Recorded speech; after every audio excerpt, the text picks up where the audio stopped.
Hey everyone, Mick Diggs here. I'm here with Redneck Bob. Bob's with me right on my head every time we go out detecting. I wouldn't want to go out without him.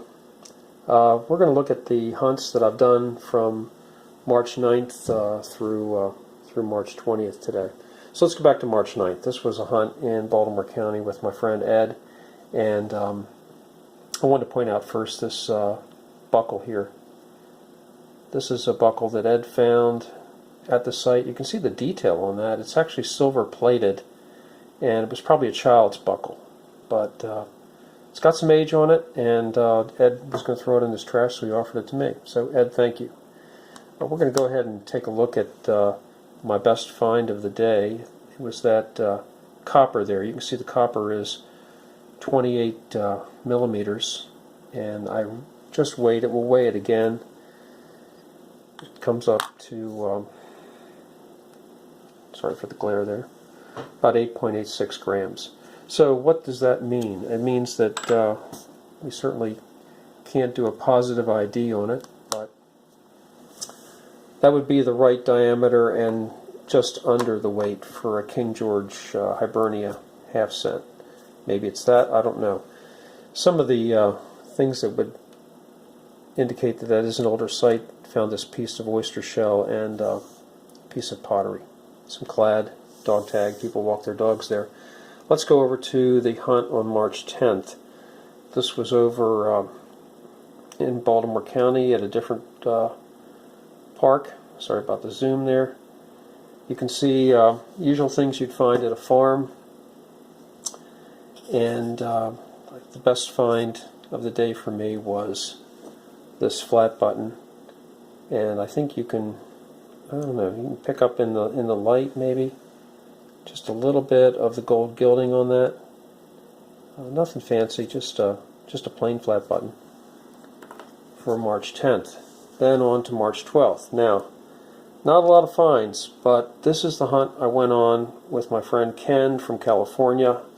Met Ken over TreasureNet. Ken was heading east for a vacation, and we met Sunday, March 12th. That's last Sunday. I took him to Druid Hill Park, and we were going to go down to Riverside, but that's another story. We never made it there. We got waylaid by the St. Patrick's Day parade going through Baltimore City, and though we tried, we could never get quite down to the park, so we returned to Druid and finished the day there. These are my finds. I'll talk to you a bit about Ken's, but this was my first good target, and it was sitting in the dirt just like that before I broke it out. So you can see why at first I thought it was a gold ring. It's not. It's at best a gold-plated earring. It's actually a copper base with some plating on it. But my best find of the day was actually this 1892 Indian head. I'm not getting too many more Indian heads out of Druid, but I got one that day. Ken did really well. He found a seated dime, his first seated dime ever. He also found Merc. He actually found a mini ball, and it was a mini ball that I had never seen before. So it's pretty unusual design, but Ken did really well. So it was good to hunt together, and we were there for quite a number of hours on Sunday. Recently I purchased an E-Track, and I went down to a park in Baltimore that has been hunted a lot, and that was my first shot at using the E-Track, and I was there and hunted for about 8 hours. So this is, you can see what I found, and over 60 coins, and mostly modern items. You can see that I got about 7 wheat pennies over here on the right. And then 2 of the finds, and only 2 of them I would really count as relics. And the first one we'll look at is this sort of like brass fastener. Not very good light there. It's a little bit better. You can see it's broken. It's half of what it used to be, but it looks like it just used to hold something. See, it's thick in the middle, thin at the end. Not sure what that was used for, but definitely looks quite old. Then the other piece I wanted to show you is this. This is a really highly polished brass piece. You can see when I hold it in the light that there were actually some letters imprinted on it, on that side. Definitely, I think you can see the letter A there coming up in the middle, and maybe a couple letters, maybe the letter N down below to the right. I have no idea what this is, but you can see how irregular the shape is, how smooth it's been holed. Gosh, you sort of wonder even if it was maybe at one point in time a coin, but I doubt it.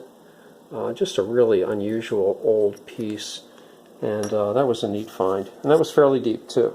So something like that would ring up really well. Moving on to March 18th, which was Saturday, I went over to a park in Baltimore County, and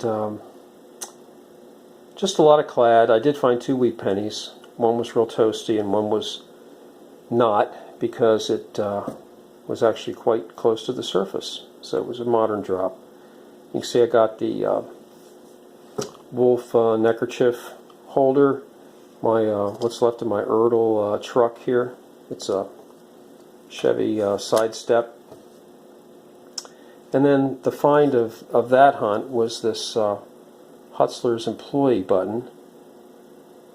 Hutzler's is a department store now closed that started in Baltimore, and then Towson store opened in 1952, and that was the first store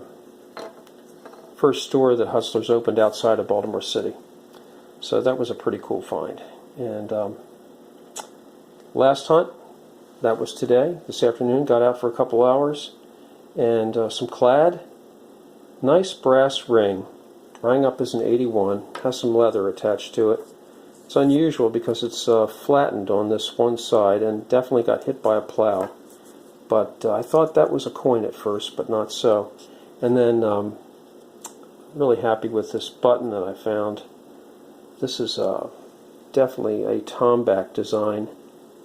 You can see the nice shiny patina it has on it, and then when you flip it over, that's classic Tomback. Quite an old button, probably early 1800s, could be older. So there you go. That's ooh, hold on there, dude. Watch out what you're doing with the zoom. Anyway, thanks for checking out these finds, and listen, happy hunting to you guys. God bless.